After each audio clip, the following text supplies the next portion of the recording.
नमस्कार, 41 जिले 41 खबरों में आप सभी का स्वागत है। मैं हूं आपके साथ निशा शर्मा। चलिए खबरों की शुरुआत करेंगे, लेकिन उससे पहले एक नजर हेडलाइंस पर। डूंगरपुर दौरे पर रहे मुख्यमंत्री भजनलाल शर्मा बोले, राजस्थान की पहचान है इसकी समृद्ध सांस्कृतिक और धार्मिक विरासत। मालपुरा पहुंचे जलदाय मंत्री कन्हैयालाल चौधरी, इलाके को दी है 8 करोड़ रुपए के विकास कार्यों की सौगात। जोधपुर के सागरिया पहुंचे जोगाराम पटेल, बोले हमारा लक्ष्य है कि जोजरी और लूनी नदी में बहे साफ और निर्मल जल।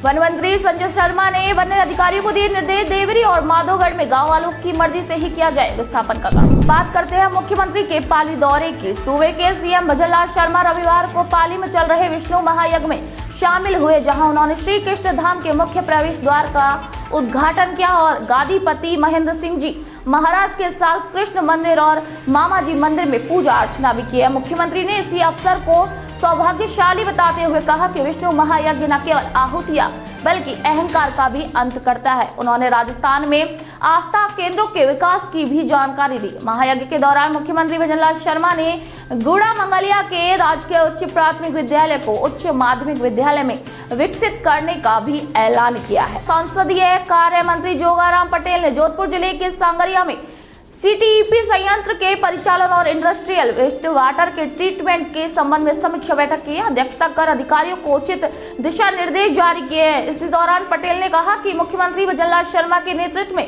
प्रदेश सरकार लगातार जोजरी नदी के पुनरुद्धार के लिए कृत संकल्पित है। उन्होंने कहा कि हमारा लक्ष्य है कि जोजरी और लूनी नदी में साफ और निर्मल जल बहे।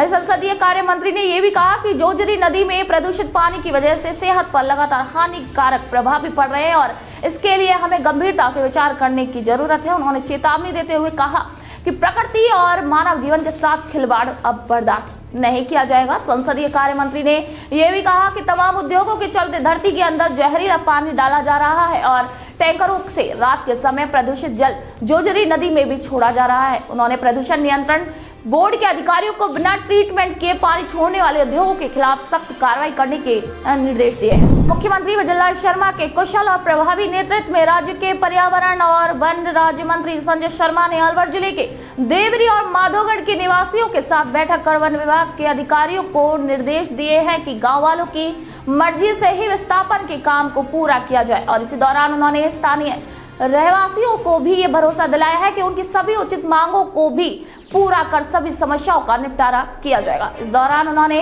अधिकारियों को निर्देश दिए कि बजट घोषणा में भरथरी धाम के विकास में वन विभाग दूसरे विभागों से मेलजोल रखते हुए गंभीरता से इसका काम करे। उन्होंने कहा कि बजट में कई बड़ी घोषणाओं में ढाई पेड़ी से नटनी कवाड़ा सड़क का निर्माण कार्य शुरू किया जा चुका है, जिससे आमजन की सुविधाओं में वृद्धि होगी। उन्होंने कहा कि सरिस्का में पर्यटन की अपार संभावना को देखते हुए भरथरी धाम को प्रगति के अनुकूल विकसित कराया जाएगा और भरथरी पुलिया का भी मरम्मत कार्य किया जाएगा।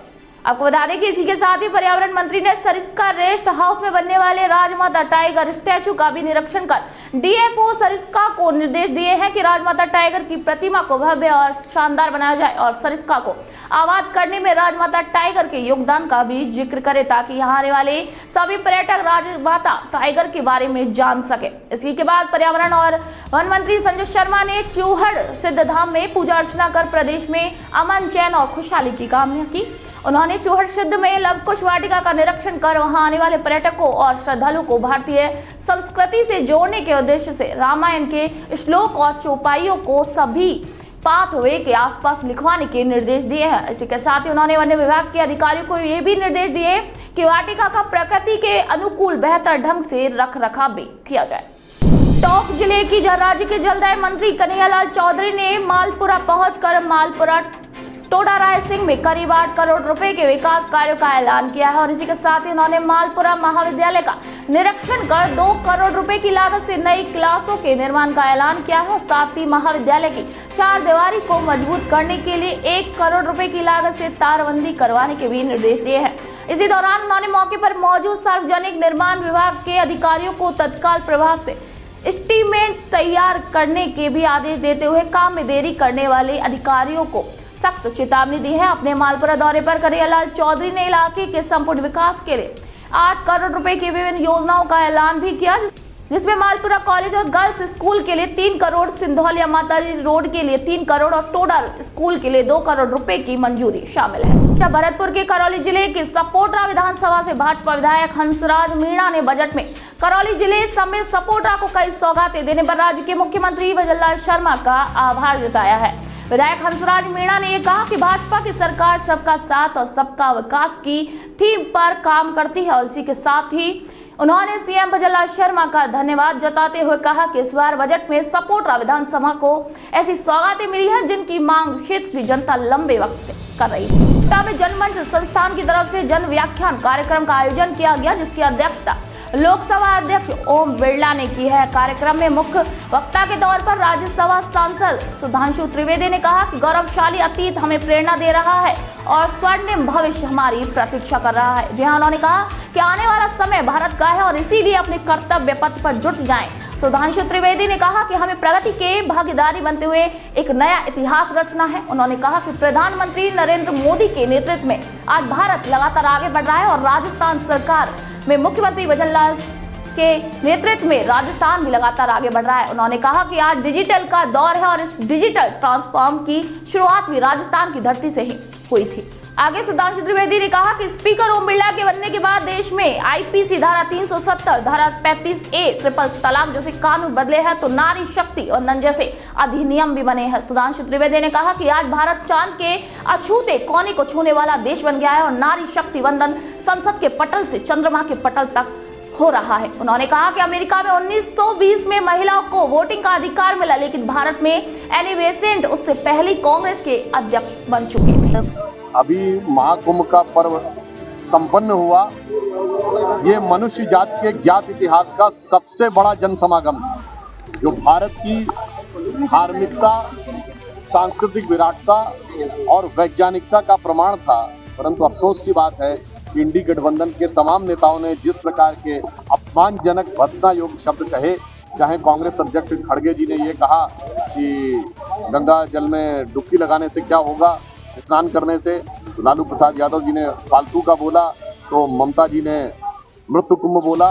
मुझे लगता है कि देश की प्रबुद्ध जनता भली भांति यह समझती है कि इन सभी नेताओं के मन में जो भारतीय संस्कृति और हिंदू धर्म के प्रति हिकारत का भाव है, और यह मैं पुनः कहना चाहता हूं, ये सारी की सारी चीजें प्रेरित हैं एक बड़ी योजना के तहत, क्योंकि इन्हीं के गठबंधन सहयोगी दक्षिण भारत में कॉन्फ्रेंस कर चुके हैं इरेडिकेशन ऑफ सनातन धर्म, यानी हिंदू धर्म का समूल नाश। तो इनके सारे विचार उसी भाव से प्रेरित हैं, परंतु देश की जनता उसको भली भांति समझ रही है और देश की जनता उन्हें संदेश दे रही है। जयपुर में चल रहे आरोग्यम राज्य स्तरीय आरोग्य मेले के दूसरे दिन जयपुर के जिला कलेक्टर जितेंद्र सोनी ने मेले का दौरा कर चिकित्सा सेवाओं की जांच की और इसी दौरान मेले के नोडल अधिकारी बत्तीलाल वैरवा ने बताया कि मेले के दूसरे दिन 9000 से ज्यादा लोगों ने विभिन्न चिकित्सा सेवाओं का लाभ लिया है। उन्होंने बताया कि मेले में आयुर्वेद चिकित्सा, होम्योपैथिक चिकित्सा, यूनानी चिकित्सा, प्राकृतिक परीक्षण, नाड़ी परीक्षण समेत अन्य चिकित्सा सेवाएं निःशुल्क उपलब्ध कराई जा रही हैं। सीकर जिले की जहां सूबे के शिक्षा मंत्री मदन लाल दिलावर ने सीकर के गांव तिवाड़ी में ढांडी स्थित महात्मा गांधी राजकीय विद्यालय में नवनिर्मित गायत्री भवन का लोकार्पण किया और इसी दौरान उन्होंने राजकीय महात्मा गांधी विद्यालय को उच्च माध्यमिक विद्यालय में विकसित करने और यहाँ विज्ञान विषय सुचारू रूप से शुरू करने का ऐलान किया, क्योंकि उन्होंने बच्चों की संख्या और विद्यालय की स्थिति देखते हुए नए कमरों का निर्माण किया है। मुझे राशि तो एग्जैक्ट पता नहीं है, लेकिन मेरी मोटी मोटी जानकारी के अनुसार लगभग 2.25 करोड़ रुपए के लगभग लगाकर उन्होंने इस काम को किया है। और उनकी इच्छा है कि सीनियर सेकेंडरी स्कूल ये विद्यालय हो और साइंस विषय यहाँ खुले।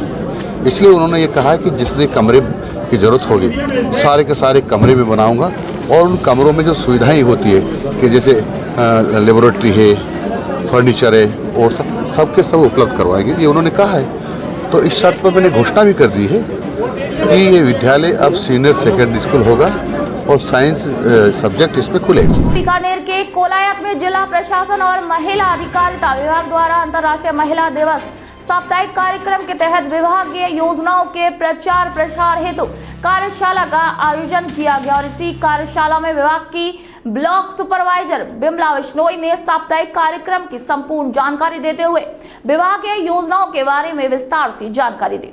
41 जिले 41 खबरों में फिलहाल के लिए इतना ही, फिर आपसे मुलाकात होगी, तब तक के लिए नमस्कार।